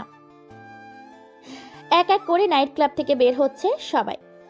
সেখানেই চোখ যায় সুমনের দিকে। হালকা করে পকেট থেকে ফোনটা বের করে কয়েকটা ছবি দেখে ছবিগুলোতে সুমনের ছবি আর সামনে যাওয়া মানুষের ছবি মিলে যায়। শিওর হয়ে যায় এটাই সুমন। সুমনকে নাইট ক্লাব থেকে দেখে মুচকি একটা হাসি দেয় ময়না। মনে মনে বলে ওঠে, তার মানে তারা শহর ছেড়ে এখনো পালায়নি। শুধু মাহি শহরের বাইরে গিয়ে নিজের রাজত্ব করছে, বাকি সবাই শহরের ভেতরেই আছে। কিন্তু বেশি দিন বাইরে থাকতে পারবে না, সবাইকে জেলের ভাত খাইয়ে ছাড়বো আমি। তারপর হেলতে দুলতে কাগজপত্র রাস্তা থেকে কুড়িয়ে পাগলের মতো করে হেলতে দুলতে রাস্তার সাইড ধরে এগিয়ে চলেছে নুসরাত জাহান ময়না নিজের গন্তব্যের উদ্দেশ্যে। সবার চোখের আড়ালে চলে আসে নিজের বাসস্থানে। তারপর পাগলের বেশ খুলে ফ্রেশ হয়ে খাওয়া দাওয়া করে ঘুমিয়ে যায়। পরের দিন সকাল 8টা বাজে। চারিদিকে হই হই পড়ে গেছে। টিভি স্ক্রিনে খবরের কাগজে সাংবাদিকের বলা কথাগুলোতে শুধু একটাই খবর দেখাচ্ছে, আজকে সেই ভয়াবহ জমজমাট খবর, যেখানে স্পষ্ট ভিডিও সহ দেখানো হচ্ছে সাংবাদিকের বলা কথাগুলোকে। কেউ বা কারা নৃশংসভাবে হত্যা করে গেছে কোনো একজনকে। সাংবাদিক টিভি স্ক্রিনে বলে ওঠে, আমি আছি আপনাদের সঙ্গে নুসরাত জাহান ফাতেমা। সকাল 8টার খবরে আপনাদের স্বাগতম রাজশাহী বিশ্ববিদ্যালয়ে। বিশ্ববিদ্যালয়ের মাঠে কেউ বা কারা নৃশংসভাবে হত্যা করে নির্মম অত্যাচার করে ফেলে গেছে একটা নিথর দেহ। দেহটার আকৃতি এবং তাকে যে অত্যাচার করা হয়েছে তাতে হিংস্র কোনো মানুষ অথবা কোনো পশু, কেননা খুব ভয়ঙ্কর অত্যাচার করে মারা হয়েছে ছেলেটাকে। ভার্সিটির মাঠে অন্ধকারে কেউ এসে ফেলে গেছে ছেলেটার লাশকে। তাহলে ভিডিওটা দেখে আসি। ভিডিওটা দেখাতে থাকে কি করে অত্যাচার করা হয়েছে। একে পুলিশ এসেছে, র্যাব এসেছে, সিআইডি এসেছে, আকাশে উড়ানো হয়েছে বেশ কয়েকটা ড্রোন। উপস্থিত হয়েছে ছদ্মবেশে নুসরাত জাহান ময়না। অন্যদিকে হেলতে দুলতে খ্যাত স্টাইলিশ অ্যান্ড স্মার্ট হাবাগোবা গ্রামের ছেলে সেজে ভার্সিটির ভেতর প্রবেশ করেছে মেন্টাল ফারুক। আরও হেলতে দুলতে ভার্সিটির ভেতর প্রবেশ করেছে। ভেতরে প্রবেশ করে তো সে অবাক হয়ে যায়, কেননা ভার্সিটির মাঠে শুধু ছাত্রছাত্রী নয়, পুলিশ, র্যাব, সিআইডি নয়, বরং সাধারণ মানুষগুলো এসে উপস্থিত হয়েছে। পুরো ভার্সিটির মাঠ মানুষে ভরপুর। সামনে গিয়ে দেখতে পায় কালকে সেই ভয়াবহ অত্যাচার করার পর ভার্সিটির মাঠে ফেলে গিয়েছিল জিসান রাফির লাশটাকে। আর রাফির লাশটা সকালে ছাত্রছাত্রী দেখে পুলিশকে ফোন করে মুহূর্তের মধ্যে খবরটা ভাইরাল হয়ে যায়। খুব নির্মমভাবে হত্যা করে গেছে রাফিকে। সাংবাদিক বলে ওঠে, তবে কি সত্যি 1 বছর আগে বিশ্বাসঘাতকতা করে মেরে ফেলেছিল ক্যাপ্টেন মেন্টাল ফারুকের দলে ছেলেপেলেগুলো মেন্টাল ফারুককে? সেই মেন্টাল ফারুককে এখনো বেঁচে আছে, 1 বছর পর ফিরে এসেছে নিজের প্রতিশোধ নিতে? তবে কি এখন শহরের রং বদল হবে? রাফিয়ান সিটির নতুন রাজা কি মেন্টাল ফারুক হবে? কেননা রাফির শরীরে ক্যাপ্টেন মেন্টাল ফারুকের সিলমোহর পাওয়া গেছে, যে ফারুকের নাম শুনলে অপরাধীদের আত্মা কেঁপে উঠত। অপরাধীরা ভয়ে নিজের বাসস্থান ছেড়ে অন্য গন্তব্যে যাওয়ার জন্য বাধ্য হতো। মেন্টাল ফারুক 1 বছর পর তাহলে ফিরে এসেছে প্রতিশোধ নিতে নতুন রূপে হিংস্র হয়ে। বিস্তারিত জানতে আমাদের সাথে থাকুন এবং দুপুর 2টার খবরে ভিজিট করতে আমাদের চ্যানেলটিকে সাবস্ক্রাইব করে পাশে থাকুন। ওয়েবসাইটে ভিজিট করতে টাইপ করুন www.com/AK47। সাংবাদিকের কথাগুলো এতক্ষণ টিভি স্ক্রিনে ছড়িয়ে পড়েছে সারা পৃথিবীতে। সারা পৃথিবীর মানুষ জানতো, প্রত্যেকটা দেশ জানতো। পশ্চিমা দেশগুলো থেকে শুরু করে বাংলাদেশের মতো ছোট একটা দেশ পর্যন্ত সবাই জানতো এই মেন্টাল ফারুককে, ক্যাপ্টেন মেন্টাল ফারুককে।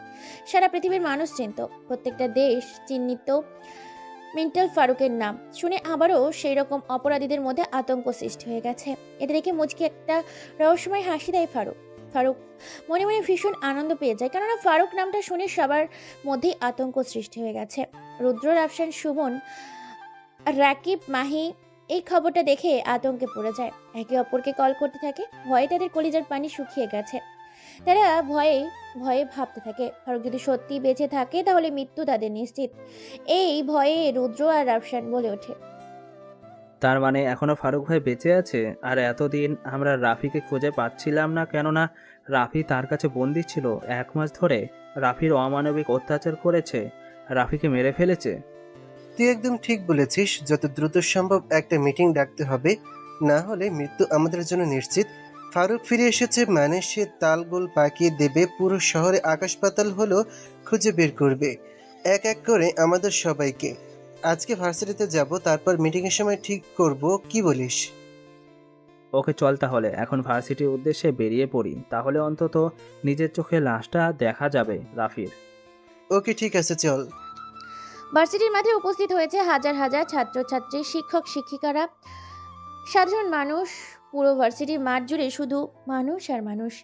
এমন সময় ভার্সিটিতে প্রবেশ করে কালো রঙের একটি গাড়ি।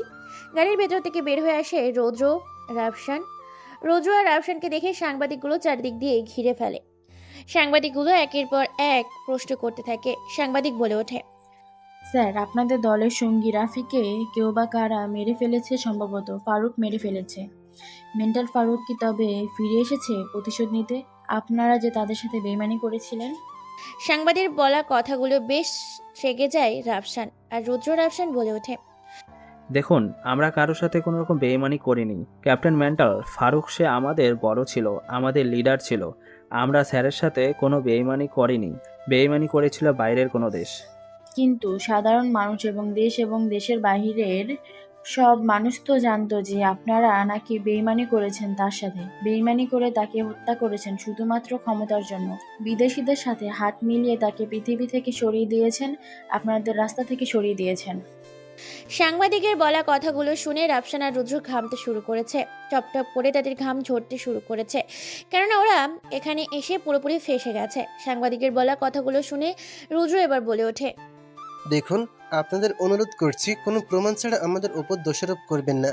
সত্যি যদি আমরা তাদের সাথে বেইমানি করতাম তাহলে এতদিনে বাংলাদেশের পুলিশ আমাদেরকে গ্রেফতার করতো, কিন্তু কোনো প্রমাণ পায়নি। সো আমাদের সাথে মিথ্যা না বলে আমাদেরকে সহযোগিতা করুন, যাতে এসব খুন আসলেই মেন্টাল ফারুক করেছে নাকি অন্য কেউ মেন্টাল ফারুকের বহুরূপী হয়ে খুন করছে, মেন্টাল ফারুককে ফাঁসিয়ে দিচ্ছে।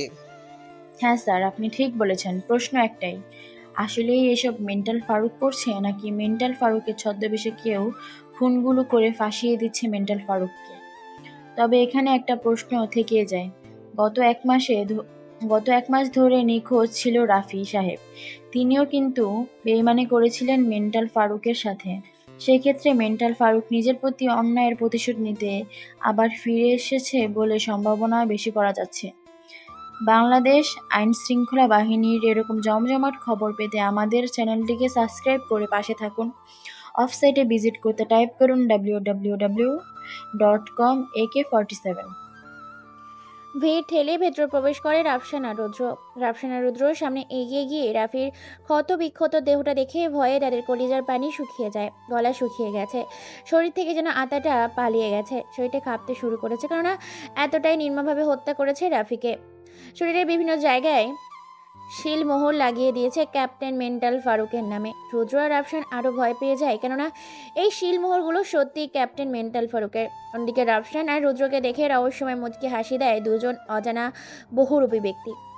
হ্যাঁ, আপনারা ঠিকই ধরেছেন, ছদ্মবেশে ভার্সিটিতে প্রবেশ করেছে ক্যাপ্টেন মেন্টাল ফারুক। গোয়েন্দা বিভাগের সিনিয়র অফিসার নুসরাত জাহান ময়না। দুজনই আগন্তুক রাফসান আর রুদ্রকে দেখে বেশ রহস্যময় মুচকি হাসি দেয়, যে হাসির মানে ভয়ঙ্কর কিছু হতে চলেছে বা হয়েছে।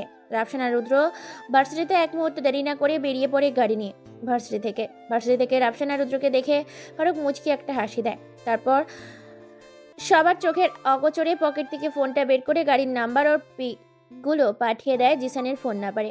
এই দৃশ্যটা সবার চোখ এড়িয়ে গেলেও চোখ এড়ায়নি নুসরাত জাহান ময়না এটা দেখে মুচকি একটা হাসি দেয়। জিসান ফারুকের মেসেজ পেয়ে মেসেজটা অন করে দেখে রাফসান আর রুদ্রর ছবি এবং গাড়ির নাম্বার পাঠিয়েছে। ধীরে ধীরে ভার্সিটির ভিড় কমতে থাকে। ফারুক একটা আম গাছের নিচে বসে পড়ে। পেছন পেছন সেখানে গিয়ে বসে পড়ে ময়না। ময়না গিয়ে ফারুককে বলে ওঠে। ময়নার কথা শুনে ফারুক একটা মুচকি হাসি দেয়। ফারুক বুঝে গেছে ময়না তাকে সন্দেহ করছে, তাই তার নাম জিজ্ঞেস করছে। কিন্তু ফারুকও পাকা খেলোয়াড়। ময়না যদি চলে ডালে ডালে, ফারুক চলে পাতায় পাতায়। ফারুক মুচকি এসে বলে ওঠে। আসলে আপু, আমার নাম হচ্ছে বিশ্বাস। বিশ্বাস আমার নাম রেখেছে যাতে আমি সবার বিশ্বস্ত হই, এই জন্যই। Nice name. শুধু কি বিশ্বাস নাকি আগে পিছে আরো টাইটেল আছে? আর একটা কথা, তুমি আমার নাম জিজ্ঞাসা করবে না? জিজ্ঞেস করো আমার নাম। না মানে আসলে আপু, নাম জেনে কি করব? তুমি আগে আমার নামটা জিজ্ঞেস করো, তারপরে বলছি যে তুমি নামটা জেনে কি করবে। ইয়ে মানে ঠিক আছে আপু, আপনার নামটা যেন কি? গুড। আমার নাম হচ্ছে নুসরাত জাহান মায়না। সবাই আমাকে ময়না বলেই চেনে। বাবা ব্যবসায়ী, মা গৃহিণী। আমি ভার্সিটিতে লেখাপড়া করছি। আর তোমার পরিচয় দাও। আসলে আপু, আমার তেমন পরিচয় নেই। আমরা মধ্যবিত্ত ফ্যামিলি থেকে উঠে আসা কিছু পরিবারের ছেলে। আমাদের তেমন পরিচয় থাকে। কৃষিকাজ করে মা গৃহিণী, আমরা কৃষকের সন্তান, দিন কেটে দিনে খাই, তাই আমাদের পরিচয় থাকে না। এই কথা শুনে ময়না বেশ মুচকি একটা হাসি দেয়। সে হাসিতে লেগে আছে রহস্যময় কিছু কথা। ময়না মুচকি এসে বলে ওঠে। এইটুকুই শুধু তোমার পরিচয়? আমার তো মনে হয় এর বাইরেও তোমার একটা পরিচয় আছে। কেন জানি না আমার মনে হচ্ছে তোমাকে দেখতে যেমন লাগে তুমি আসলে ঠিক তেমন না। এই কথা শুনে কাছে থেকে ফারুক। ফারুকের হেঁচকি উঠে যায়। ফারুক কাঁচতে কাঁচতে হঠাৎ করে ফারুকের এমন কাশি দেখে ময়না মুচকি এসে বলে ওঠে। কি হলো মিস্টার বিশ্বাস? আমার কথা শুনে আপনার হেঁচকি উঠে গেল কেন? তাহলে কি আমি যেটা সন্দেহ করছি সেটা? ফারুক এবার মুচকি হাসে। মুচকি হেসে ময়নার কথা উড়িয়ে দেয়। কথা ঘোরানোর চেষ্টা করে ফারুক। ফারুক মুচকি এসে বলে ওঠে।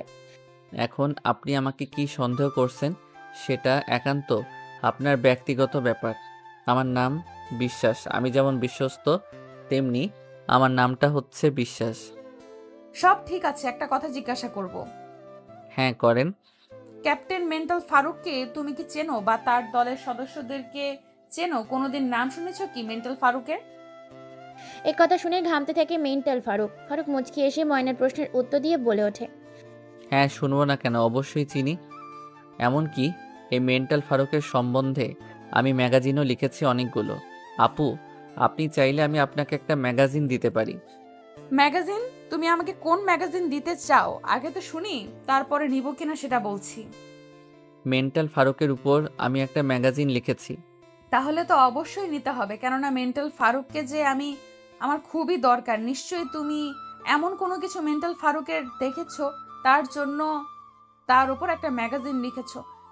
এই নিন ম্যাগাজিনটা, আজকে রাতে পড়বেন, সবটা ভিন্ন। যেহেতু তুমি আমাকে দিলে, তাহলে আজকে রাতে আমি এটা পড়ে দেখব। তবে সত্যি কথা বলতে মেন্টাল ফারুককে কিন্তু আমার খুবই দরকার। আমি যতদূর জানি 1 বছর আগে মেন্টাল ফারুককে মেরে ফেলেছিল তার সঙ্গীরা বিশ্বাসঘাতকতা করে। এই কথাটা সবাই জানে, কিন্তু তার দলের সঙ্গীরা না স্বীকার যাচ্ছে। কোনো প্রমাণ নেই যে তাদেরকে পুলিশ গ্রেফতার করবে। আর তুমি কি আমাকে চেনো? আসলে আমি কে তুমি কি জানো আমার সম্বন্ধে? ময়নার মুখে এই কথাটা শুনে খানিকটা ঘাবড়ে যায় ফারুক। ফারুক বুঝতে পারে না আসলে ময়নাকে। ফারুক এবার বলে ওঠে। হ্যাঁ আসলে আমি বুঝতে পারলাম না যে আসলে আপনি কে। কাউকে বলো না, আমি এখানে ছদ্মবেশে এসেছি মেন্টাল ফারুকের সম্বন্ধে জানতে। কেন তাকে তার জীবনসঙ্গীগুলো মেরে ফেলেছিল এই সম্বন্ধে আমি এখানে জানতে এসেছি। আমি সিনিয়র গোয়েন্দা বিভাগের সিনিয়র অফিসার নুসরাত জাহান ময়না। কথাটা শুনে বেশ খানিকটা অবাক হয়ে যায় ফারুক। ফারুক অবাকের চরম পর্যায়ে পৌঁছে যায়। সে বুঝতে পারেনি যে এটা আসলে ছদ্মবেশে ময়না এখানে এসেছে। ফারুক জানতো শুধুমাত্র সেই এখানে ছদ্মবেশে এসেছে। চোখের উপরে যে বাটপাড়ি করেছে ময়না সেটা বুঝতে পারেনি ফারুক। ফারুক খানিকটা ঘাবড়ে যায়। ফারুক বলে ওঠে। আপনি এখানে ছদ্মবেশে তাহলে এজন্য এসেছেন ফারুকের সম্বন্ধে জানতে, নাকি ফারুককে তারা মেরে ফেলেছিল এই সম্বন্ধে জানতে? আসলে আমি এখানে মেন্টাল ফারুকের সম্বন্ধে জানতে এসেছি। তাকে কেন মেরে ফেলা হয়েছিল, আদৌ কি মেন্টাল ফারুক বেঁচে আছে নাকি মরে গেছে। ফারুক এই কথা শুনে ঘামতে থাকে। ফারুক কি বলবে বুঝতে পারে না। ফারুককে বই ঘামতে দেখে ময়না বলে ওঠে। দেখো, তোমাকে ভয় আমাকে পেতে হবে না। আমি তোমার মতো সাধারণ একজন মানুষ। তুমি খুব সরল, সাদা এবং ইনোসেন্ট একটা ছেলে, তাই তোমার সাথে এত কথা বলি। তাই তোমাকে আমি আমার সত্য কথাগুলো বললাম। তবে হ্যাঁ, আমি যেখানে ছদ্মবেশে এসেছি এই কথাটা তুমি কাউকে বলবে না, না হলে কিন্তু তোমাকে জেলে ঢুকিয়ে দেব। ঠিক আছে ম্যাম, কাউকে বলবো না, কাউকে কোনো কিছু জানাবো না। তারপর ময়না সেখানে মুচকি এসে চলে যায়। ফারুক ভাবতে পারেনি ময়না আসলে একজন গোয়েন্দা অফিসার। ফারুক এখন থেকে ঠিক করেছে ময়না থেকে দূরে থাকবে, খুব সতর্ক হয়ে কাজ করবে। অন্যদিকে দেশের বাইরে থেকে এক একজন আসতে শুরু করেছে।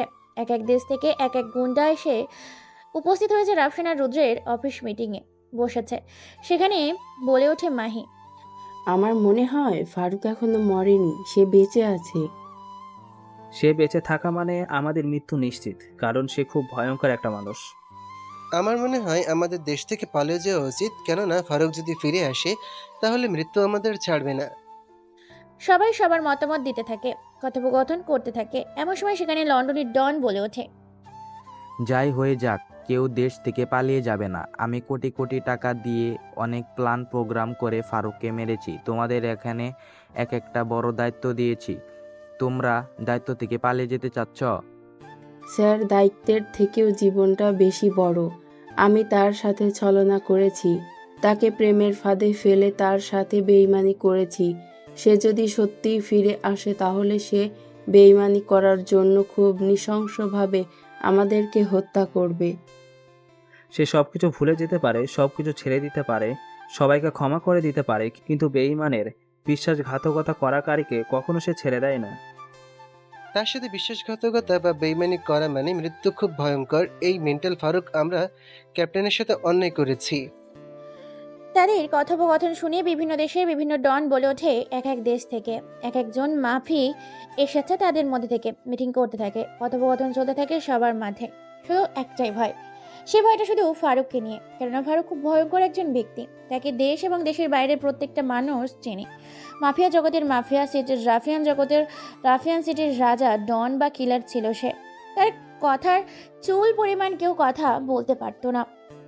সবাই সবার ভয়ে হাত কাঁপাকাঁপি শুরু করেছে। সবাই আতঙ্কে আছে, ভীষণ টেনশন আছে, কে কি করবে বুঝতে পারে না। এদিকে ছদ্মবেশে খুঁজতে বের হয়েছে ময়না সেই পুরনো ঘটনাটাকে। সত্যি ফারুক আজও বেঁচে আছে নাকি ফারুক মরে গেছে, সেই খোঁজে আজ রাতে বেরিয়েছে ময়না। এদিকে হায়না বেশে আগন্তুক রূপে বের হয়েছে ফারুক। সবাই ভয়ে কাঁপতে থাকে। সবাই এরকম অবস্থা দেখে লন্ডনের ডন বলে ওঠে, দেখো, যাই হয়ে যাক, আগে দেখতে হবে সত্যি যদি ফারুক বেঁচে থাকে তাহলে তাকে প্রাণে মেরে ফেলতে হবে। প্রথমবার মৃত্যুর দুয়ার থেকে ফিরে আসলো, দ্বিতীয়বার সে বাঁচবে না আমার হাত থেকে। তাই ভয় না পেয়ে ওকে খোঁজার চেষ্টা করো, তোমাদের লোকজন লাগিয়ে দাও। কোথায় ফারুক আছে, ফারুক আদৌ বেঁচে আছে কিনা খোঁজ খবর নাও। যদি সে বেঁচে থাকে তাহলে সে কোথায় আছে? ভার্সিটিতে খোঁজ খবর করতে হবে। রাফি কে কে মেরেছে সেটা শুধুমাত্র জানা যাবে ভার্সিটি থেকে, কেননা ভার্সিটিতে তারা লাশ খুঁজে পাওয়া গেছে। এটাও তো হতে পারে ভার্সিটিতে রাফি কারোর সাথে শত্রুতা ছিল, সুযোগ বুঝে মেরে ফেলেছে, আর ফারুককে সিলমোহর এঁকে দিয়েছে। মাহির কথা শুনে সবাই ভাবতে থাকে, কিন্তু মাহির কথাটা পুরোপুরি ভুল। কেননা রাফির শরীরে যে ফারুক নামে সিলমোহরগুলো পাওয়া গিয়েছে সেগুলো শুধুমাত্র একজন দিতে পারে, আর সেটা হচ্ছে মেন্টাল ফারুক। তাই ভীষণ চিন্তা এবং ভয় আছে রুদ্র আর রাফসানের। এইভাবে তারা কথোপকথন করে। রাফসান বলে ওঠে, আমার মনে হয় ফারুক ভাই এখনো বেঁচে আছে। সে মনে নেই 1 বছর পর সে প্রতিশোধ নেওয়ার জন্য ফিরে এসেছে, সবাইকে ছেড়ে দিল। মাহি, তোমাকে সে ছাড়বে না। প্রায় 1 মাস হয়ে গেছে রাফিকে তুলে নিয়ে যাওয়া, আমরা কালকে ওর ডেড বডি পেয়েছি। আমার তো এখন ভয় করছে, যদি সত্যি ফারুক বেঁচে থাকে তাহলে তো নিশ্চিত রাফি আমাদের সম্পর্কে সবকিছু বলে দিয়েছে, আর আমরা কেউ প্রাণে বাঁচবো না। আমি, রাফসান, রাকিব, সুমন, মাহি, বস আপনাকেও মেরে ফেলবে সে, কারণ আমরা তাকে চিনি। খুব হিংস্র এবং ভয়ঙ্কর একজন মানুষ। মানুষ বলে ফুল বলা হয়, হায় না। রুদ্র আর রাফসান কথা শুনে সবার কলিজার পানি শুকিয়ে গেছে। আতঙ্কে আছে সবাই, ভয়ে কারো মুখ দিয়ে কোনো কথা বের হয় না। তারপর তারা এইভাবে কথোপকথন একে অপরের শেষ করে বেরিয়ে পড়ে তারা নিজেদের গন্তব্যের উদ্দেশ্যে। মাহি আর লন্ডনের ডন চলে যায় তাদের দেশে। এক এক করে দেশ থেকে আসা এক এক মাফিয়া কিং চলে যায় তাদের নিজেদের দেশে।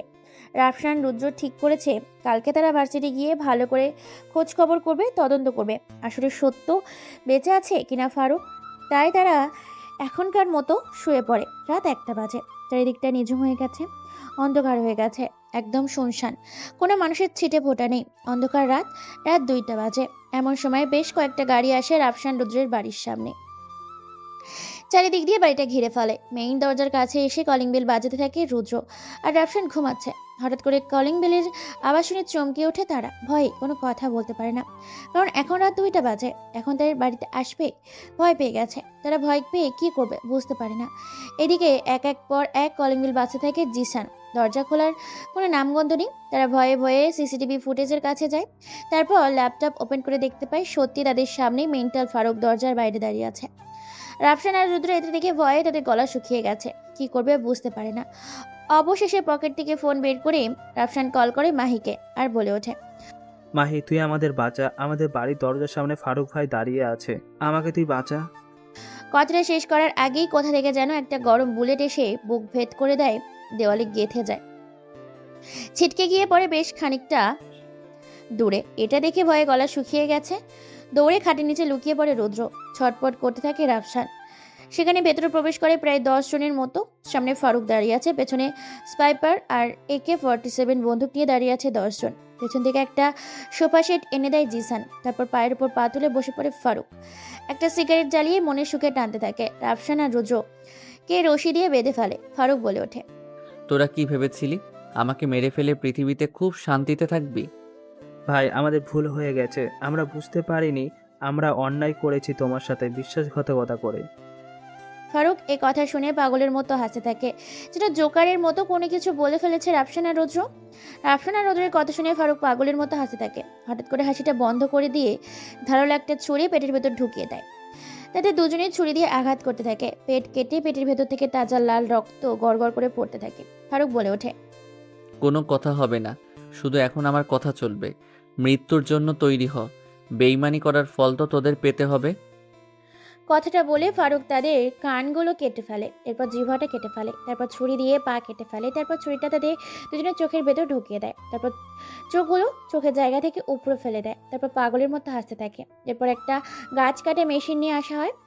তারপর গাছ কাটে মেশিনটা দিয়ে তাদেরকে টুকরো টুকরো করে ফেলে। তাদের শরীরটাকে খণ্ড খণ্ড করে পলিথিনের ব্যাগে প্যাকেটিং করে ভার্সিটির মাঠে ফেলে আসতে বলে। সাথে একটা ভিডিওতে স্পষ্ট আছে কিভাবে তাকে হত্যা করেছে। সেটা ভিডিওতে স্পষ্ট করে রেকর্ড করে পাঠিয়ে দেয় ভার্সিটির মাঠে। তারপর সেখান থেকে ফারুক বেরিয়ে পড়ে নিজের বাড়ির উদ্দেশ্যে। পরের দিন সকালে ভার্সিটির মাঠে আজকেও একই ঘটনা ঘটেছে। হাজার হাজার ছেলে মেয়ে, শিক্ষক শিক্ষিকা, সাধারণ মানুষ ভিড় জমেছে কলেজের মাঠে। সাথে ভিডিওটা ভাইরাল হয়ে যায় মুহূর্তের মধ্যে সোশ্যাল মিডিয়াতে। সাংবাদিক বলে ওঠে, আগে ছিল কল্পনায়, এখন ও এসেছে বাস্তবে। প্রতিবারের মতো আমি আপনাদের সামনে নতুন একটা প্রতিবেদনের খবর নিয়ে এসেছি। সত্যি মেন্টাল ফারুক এখনো বেঁচে আছে। মেন্টাল ফারুক 1 বছর পরে ফিরে এসেছে প্রতিশোধ নিতে, তার সাথে হওয়া অন্যায়ের প্রতিশোধ সে এক এক করে নিতে শুরু করেছে। আজকে নতুন করে খুন করে গেছে রাফসান আর রুদ্রকে, টুকরো টুকরো করে ফেলে গেছে ভার্সিটির মাঠে। সাংবাদিকের দেখানো ভিডিও এবং কথা শুনে ভয়ে গলা শুকিয়ে গেছে সুমন, রাকিব, মাহি, লন্ডনের ডন সহ বাকি দেশের মাফিয়াগুলোর। ভয়ে তাদের কলিজার পানি শুকিয়ে গেছে, হাত পা কাঁপাকাঁপি শুরু করেছে। কি করবে বুঝতে পারে না। মাহি ফোন করে লন্ডনের ডনকে, আর বলে ওঠে, ওকে বস, ঠিক আছে, আপনি যত তাড়াতাড়ি সম্ভব চলে আসেন। তারপর কল কেটে দেয়। তারা রওনা দেয় বাংলাদেশের উদ্দেশ্যে। এদিকে পুলিশ তদন্ত করার জন্য টুকরোগুলোকে নিয়ে চলে যায়। ধীরে ধীরে ভার্সিটির মাঠ খালি করা হয়। আজকে তেমন ক্লাস হবে না। অন্যদিকে ফারুক একটা গাছের নিচে বসে পড়ে, আর এই দৃশ্য দেখে মুচকি হাসতে থাকে ফারুক। ময়নাকে একটা ম্যাগাজিন পড়তে দিয়েছিল। ময়না যে ম্যাগাজিনটা খুব ভালো করে পড়ে। গুটি গুটি পায়ে ময়না ফারুকের কাছে এসে বসে পড়ে, আর বলে ওঠে, তুমি কি জানো তুমি যে ম্যাগাজিনটা আমাকে দিয়েছিলে সেই ম্যাগাজিনটা আমি এক রাতে সম্পূর্ণ পড়ে শেষ করে ফেলেছি। সেখানে দেখলাম মেন্টাল ফারুকের পুরো জীবনের ইতিহাসটা সেখানে লেখা আছে। পড়ে শুনে বেশ ভালো লাগলো, তবে তার থেকেও মজার একটা বিষয় হচ্ছে। কথাটা বলতে গিয়ে থেমে যায় ময়না। তারপর ময়না কি যেন ভেবে একটু মুচকি হাসি দেয়, আর বলে ওঠে, আচ্ছা শোনো না, তুমি এক কাজ করো, এই নাও টাকা, আমাদের দুজনের জন্য বাদাম নিয়ে আসো, তারপরে দেখছি। ফারুক কোনো কথা বলে না। তাদের দুজনের জন্য বাদাম নিয়ে আসতে যায়। ফারুক কিছুক্ষণের মধ্যে বাদাম নিয়ে চলে আসে। তারপর দুজন বাদাম খেতে থাকে। ময়না বলে ওঠে, জানো বিশ্বাস, আমি তোমার সেই ম্যাগাজিনটা পেয়ে খুব খুশি হয়েছি, কারণ আমি ফারুককে খুঁজে পেয়েছি। গোয়েন্দা সিনিয়র অফিসার নুসরাত জাহান ময়নার কথা শুনে ঘাবড়ে যায় ফারুক। ময়নার মুখে ফারুককে চিনে ফেলেছে। এই কথাটা শুনে কাছে থেকে ফারুককে এবার কাছে দেখে ময়না এবার বলে ওঠে, কি হলো ফারুক, তুমি ভয় পেলে নাকি? কেবল তো বলা শুরু করলাম, এর আগে তুমি ভয় পেয়ে গেলে। আমি বিশ্বাস। তুমি কাকে ফারুক বলছো? ময়না এটা শুনে মুচকি একটা হাসি দেয়। মুচকি এসে বলে ওঠে, ও হ্যাঁ সত্যি তো, তুমি তো ফারুক নও, বিশ্বাস। আসলে আমি ভুলে গেছিলাম। বেশ কিছু সময় এইভাবে নীরবতায় কেটে যায়। কেউ কোনো কথা বলে না, চুপচাপ বাদান খায়। ময়না আবার বলে ওঠে, জানো বিশ্বাস, ফারুক আমার খুব কাছে বসে আছে, আমার সাথে সে বাদাম খাচ্ছে, কারণ আমি তাকে কি করে চিনলাম জানো বিশ্বাস? সে একটা আমাকে ম্যাগাজিন পড়তে দিয়েছিল, তার সেই ম্যাগাজিনটা পড়ে আমি তাকেই চিনে ফেলেছি। তার কথা বলার স্টাইল, তার হাঁটা চলার স্টাইল, তার গেট আপ, তার খুন করার স্টাইল, সব কিছু আমি মুখস্থ করে ফেলেছি, তাই তাকে চিনে ফেললাম। এর থেকেও বড় বিষয় হচ্ছে, আমি নিশ্চিত হওয়ার জন্য একটা ছোট্ট প্ল্যান করলাম। ফারুক এইসব কথা শুনে ভাবতে শুরু করেছে যে ময়না সবকিছু জেনে গেছে। ফারুক কোনো কথা বলে না। ময়না আবার বলে ওঠে, জানো সে প্ল্যানটা কি? প্ল্যানটা হচ্ছে আমি ফারুককে আমার জন্য আর তার জন্য বাদাম আনতে পাঠাই। সেই সুযোগে আমি তার ব্যাগটা চেক করি, আর ব্যাগে দেখতে পাই একটা বন্দুক, যে বন্দুকটা তার সোনা তৈরি, আর চাপাতি পাই যেটা ম্যাগাজিনে পড়েছিলাম সেটা তার নিজের হাতে তৈরি করা। খুন করার সময় সে সব অস্ত্র ব্যবহার করে, তার কয়েকটা অংশ আমি তার ব্যাগে খুঁজে পাই, আর এখন তার সাথে বসে বাদাম খাচ্ছি। ফারুক এটা শুনে মুচকি হাসি দেয়, কারণ ফারুক বুঝে গেছে যে সে ধরা পড়ে গেছে ময়নার কাছে। ময়না খুব বুদ্ধিমতী একটা মেয়ে এবং খুব চালাক, তাই সে খুব সহজে ফারুককে ধরে ফেলেছে। ফারুক মুচকি এসে বলে ওঠে, তুমি খুব চালাক এবং বুদ্ধিমতী, এজন্য হয়তো তোমাকে গোয়েন্দা বিভাগের সিনিয়র অফিসার করা হয়েছে। যেখানে আজ পর্যন্ত আমার চেহারা তো দূরের কথা, আমার সম্বন্ধে কেউ কথা বলতে ভয় পেত, সেখানে তুমি আমার সম্বন্ধে সব কিছু জেনে গিয়েছো এক রাতে একটা ম্যাগাজিন পড়ে। আমি জানি তুমি আমাকে চিনে ফেলেছো। হ্যাঁ, আমি সেই মেন্টাল ফারুক, প্রতিশোধ নিতে ফিরে এসেছি নিজের রাজ্যে। ময়না এই কথা শুনে মুচকি একটা হাসি দেয়। ময়না হেসে ফেলে। এটা দেখে ফারুক বলে ওঠে, আমাকে দেখে কি তোমার ভয় করে না? যেখানে আমার সাথে তুমি বাদাম খাচ্ছ, আমার নাম নিতে মানুষ ভয় পায়, সেখানে তুমি আমার সাথে বসে বাদাম খাচ্ছ, তোমার কি ভয় করছে না? কথাটা শুনে মুচকি একটা হাসি দেয়। ময়না আর বলে ওঠে, ভয় তাদের করবে যারা অপরাধ করে। সত্যি কথা বলবো, একটা ফারুকের সেই ম্যাগাজিনটা পড়ে না আমি ফারুককে ভালোবেসে ফেলেছি। এসেছিলাম ফারুকের জীবন সম্পর্কে জানতে, আর সেখানে এসে ফারুককে ভালোবেসে ফেলেছি। ফারুকের কথা শুনে মুচকি একটা হাসি দেয় আর বলে ওঠে, ফারুকের কোনো হৃদয় নেই যে সে কাউকে ভালোবাসবে। ফারুকের প্রতিশোধ নেওয়া এখনো শেষ হয়নি, তবে আজকে রাতে ফারুক তার শেষ খেলাটা খেলবে। মানে জীবনের শেষ খেলা মানে কি? কাল সকালে তুমি খবর পেয়ে যাবে যে জীবনের শেষ খেলা মানে কি। আমার প্রতি যারা অন্যায় করেছে, আমার সাথে যারা বিশ্বাসঘাতকতা করেছে, আজকে তাদের প্রত্যেকের জীবনের শেষ দিন। মানে তুমি আজ রাতে সবাইকে মেরে ফেলবে? এক রাতে এতজন মানুষকে কি করে মারবে? সময় হলে বুঝতে পারবে। এই বলে ফারুক ভার্সিটি থেকে বেরিয়ে পড়ে। তারপর নিজের রাজ্যে গিয়ে এক এক করে সমস্ত জিনিস তৈরি করতে থাকে ফারুক, কারণ আজকেই ফারুক সবকিছুর বিনাশ ঘটাবে। কারণ ফারুক খবর পেয়ে গেছে বাংলাদেশে আসছে প্রায় কয়েক দেশের মাফিয়া কিলার সাথে লন্ডনের কিং এবং বিশ্বাসঘাতক মাহি, সুমন, রাকিব বা তাদের সাথে বাংলাদেশের মাটিতে রাতের মধ্যে আর আজকে রাতেই শেষ হবে খেলাটা, খেলবে ফারুক তাদের সাথে। অন্যদিকে ময়না ফারুককে ফলো করতে থাকে, কারণ আজকেই শেষ খেলা খেলবে। এ কথা মানে বুঝে বের করতে ফারুককে ফলো করতে থাকে ময়না ফলো করতে করতে ফারুকের রাজ্য পর্যন্ত চলে আসে।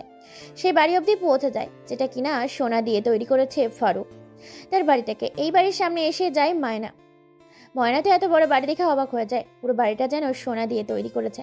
বাড়িটা অসম্ভব সুন্দর। বাড়ি থেকে দেখতে যেমনটা, তার থেকেও দেখতে ভেতরটা অসম্ভব সুন্দর। দেখতে দেখতেই সন্ধ্যা পেরিয়ে যায়। ধীরে ধীরে মানুষের কোলাহল কমতে শুরু করেছে। ইট পাটকেলের শহরে মানুষের ভিড় কমতে শুরু করেছে। পরপর 10 থেকে 15টা হেলিকপ্টার এসে ভার্সিটির মাঠে ল্যান্ড করে। হেলিকপ্টারগুলোর ভেতর থেকে প্রায় কয়েকশো ছেলেপুলে এবং কয়েকটা দেশের মাফিয়া কিলার নেমে আসে, যাদের সবার হাতে অস্ত্র। এদিকে ফারুক নিজে তৈরি হচ্ছে শত্রুদের বিনাশ ঘটানোর জন্য, বিশ্বাসঘাতকদের শাস্তি দেওয়ার জন্য, কারণ বিশ্বাসঘাতকতা করেছিল ফারুকের সাথে তারা। তাই তো ফারুক প্রতিশোধ নেওয়ার জন্য ছুটে এসেছে তাদের কাছে। ফারুক খবর পেয়েছে ভার্সিটির মাঠে তারা নেমেছে। ফারুক তো প্রায় কয়েক শতাধিক ট্রাক নিয়ে পৌঁছে যায় ভার্সিটির গেটে। গেট ভেঙে ভেতরে ফারুকের এতগুলো ছেলেপুলে দেখে টাসকি খেয়ে যায়। কেননা দেশের মাফিয়া কিলার, কেননা ফারুকের যতগুলো ছেলেপুলে তার থেকে কয়েকশো মাত্র ছেলেপুলে এসেছে তারা। ফারুকের সাথে কখনই তারা পেরে উঠবে না, কেননা কয়েক হাজার ছেলেপুলে এসেছে ফারুক নিজের সাথে, যাদের হাতে স্পাইপার আর AK-47। ডন বলে ওঠে, ফারুক, তুই মৃত্যুর দুয়ার থেকে ফিরে এসেছিস, কিন্তু আজকে তুই প্রাণে মরবি। এই কথা শুনে ফারুক পাগলের মতো হাসতে থাকে। ফারুকের বলে ওঠে, খেলা শুরু হওয়ার আগে মন্তব্য করা ঠিক না। সময় বলে দেবে মাঠের আসল খেলোয়াড় কে। কথাটা শেষ করার আগেই দুই দলে গোলাগুলি শুরু হয়ে যায়। দুই দল গোলাগুলি করতে থাকে।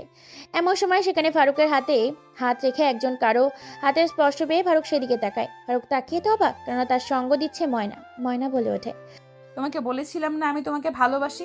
সবাই তোমার সাথে বিশ্বাসঘাতকতা করলেও আমি তোমার সঙ্গ কখনোই ছাড়বো না সঙ্গী। ফারুক আর কোনো কথা বলতে না দিয়ে ময়না তাদের সাথে লড়াই করতে থাকে। গলাগুলি শুরু হয়ে যায়। ফারুকের ছেলেপেয়ে বেশিরভাগ থাকায় খুব তাড়াতাড়ি মাফিয়া কিলারদের শেষ করতে শুরু করেছে। দুই দলের ছেলেপুলে মরছে। ফারুক তার সোনার তৈরি কুড়ালটা নিয়ে এলোপাত্রই সবাইকে মারতে থাকে। যাকে যেখানে পাচ্ছে তাকে সেখানেই দুনিয়া থেকে সরিয়ে দিচ্ছে। এইভাবে এক এক করে কয়েক দেশের ডনকে মেরে ফেলে। অন্যদিকে ময়না, সে নিজেও ফারুকের সাথে হাতে হাত রেখে মাফিয়া কিলারদের সাথে লড়ে যাচ্ছে। মারামারি উত্তেজনায় ভরপুর, টান টান উত্তেজনা চলছে। মারামারি মারতে মারতে সবাইকে প্রাণে মেরে ফেলেছে। কয়েকজন শুধু আছে যাদেরকে গুলি করে মেরে ফেলেছে ফারুক ও ময়না। এখন শুধু বেঁচে আছে লন্ডনের ডন আর বিশ্বাসঘাতক মাহি, রাকিব আর সুমন। চারিদিক দিয়ে তাদের ঘিরে রেখেছে কয়েক হাজার ছেলেপুলে। ভয়ে তাদের গলা শুকিয়ে গেছে। কি করবে বুঝতে পারে না। ভয়ে তাদের গলা থেকে কোনো আওয়াজও বের হচ্ছে না। ফারুক মুচকি এসে বলে ওঠে,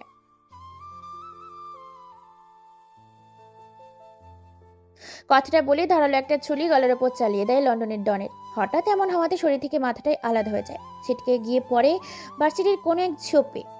মাথাবিহীন লাশটা মাটিতে পড়ে যায়। হঠাৎ এমন হওয়াতে সবাই চমকে ওঠে। রক্তগুলো ছিটকে গিয়ে পড়ে মাহি, রাকিব, সুমনের শরীরে। এরপর ছুরিটা দিয়ে কয়েকবার আঘাত করে মাথাহীন শরীরটার উপরে ক্ষতবিক্ষত করে ফেলে। মুহূর্তের মধ্যে শরীরটাকে মাহি এই দৃশ্য দেখে দেখে কান্না করতে থাকে। কান্না করে বলে ওঠে, ফারুক প্লিজ আমাকে ছেড়ে দাও, আমি ভুল করে ফেলেছি তোমার সাথে বিশ্বাসঘাতকতা করে। আমি তোমাকে প্রেমের জালে ফেলে তোমার সাথে বিশ্বাসঘাতকতা করেছি। কথাটা শেষ করার আগেই বন্দুকটা মুখের ভেতর ঢুকিয়ে কয়েকটা গুলি করে মাথার এফোর ওপর করে দেয়। গুলোগুলো বেরিয়ে যায়। এক এক করে সবাইকে মেরে ফেলে। এরপর ফারুক যখনই চলে আসতে যাবে তখনই পেছন থেকে ময়না তাকে প্রপোজ করে বলে ওঠে, ফারুক, আমি তোমায় ভালোবেসে ফেলেছি। আমি আকবর আলী স্যারকে সব ঘটনা খুলে বলেছি। তিনি এই এলো বলে আমি তোমায় বিয়ে করে তোমার জীবনসঙ্গী হতে চাই। কথাটা শেষ করতে না করতেই আকবর আলী চলে আসে। তারপর সমস্ত ঘটনা দেখে ফারুককে সান্ত্বনা দিয়ে তিনিও চলে যান এবং ভার্সিটির মাঠ পরিষ্কার করার জন্য বাংলাদেশের আইন শৃঙ্খলা বাহিনী এবং ফায়ার সার্ভিসকে পাঠিয়ে দেওয়ার ব্যবস্থা করে। ফারুক ময়নাকে খুশি মনে অ্যাকসেপ্ট করে। তারপর তারা কাজী অফিস গিয়ে বিয়ে করে। চলো তাহলে ফারুক দেখতে কেমন ঘুরে আসি। ফারুক দেখতে পাসপোর্ট 6 ইঞ্চি, ভীষণ স্মার্ট এবং খুব ভয়ঙ্কর একটা লোক। ফারুক বলে কম, মারে বেশি, বোঝাই কম, কাটে বেশি। ময়না দেখতে ভীষণ সুন্দরী, যেমন মায়াবতী তেমনই সে গুণবতী। মায়ার বর্ণনা দিতে গেলে গল্পটা আজকে শেষ করা যাবে না। মায়া যেমন দেখতে, যেমনটা সুন্দর, আমার মনে হয় না বাংলাদেশের কোনো প্রান্তে এমন সুন্দর মেয়ে আছে। তারপর তারা দুজনকে ভালোবেসে তাদের নতুন জীবনের পথ চলা শুরু করেছে। দুজন দুজনকে নতুন করে আবার ভালোবেসে আগলে নিতে থাকে। বিশ্বাসঘাতকদের পরাজিত করে বিশ্বাস নিয়ে আবারও দুইজন দুই হাতে একত্রিত করে ভালোবাসার মধ্যে দিয়ে তাদের জীবনটা পার হতে থাকে।